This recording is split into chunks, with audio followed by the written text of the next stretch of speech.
There is so much going on in the world right now regarding the pandemic, but the big thing is testing as Omicron spreads everywhere. Absolutely, Rob. I mean, people are making long lines. I'm talking 4 to 5 hours just to find out if they have COVID or not.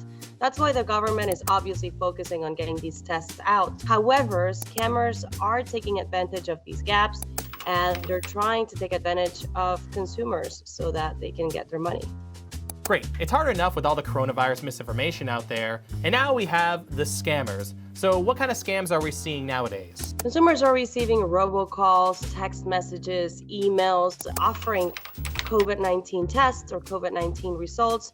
And this links that they're sending prompts them to a website that looks like a clinic or a medical supply company, and it turns out to be a scam. So consumers really need to look out for these kinds of random text messages. Make sure that it's a real clinic or lab, or if you are waiting for COVID test results, make sure that it's coming from the lab that you actually went to.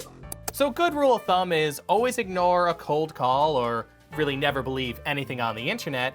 But now I hear that there's actually scammers on site at testing sites. Absolutely. There have been reports of fake pop-up testing sites for COVID. Some of the red flags for these sites include, for example, a form that asks for way too much information. They ask to pay in cash. You need to make sure that the tests that are being offered are offered by the FDA and that they are following the CDC guidelines to get you tested. If anything looks sketchy, it probably is a scam. Yeah, it's getting pretty crazy out there, and with all these long lines, I hear scammers are actually approaching people while they're waiting in line. Absolutely. There have been reports of scammers pretending to be a staff member, coming up with a swab and trying to get someone tested and then take their information, including their social security number, credit card number, or insurance card number, you name it. Much like the variants in the pandemic, scammers are evolving and finding new ways to take our money, our information, and whatever else they can get their hands on. Absolutely, Rob. That's why we need to be careful with what we click on, who we talk to, what information we give. And I would say a rule of thumb is if it sounds or looks too good to be true, it probably is.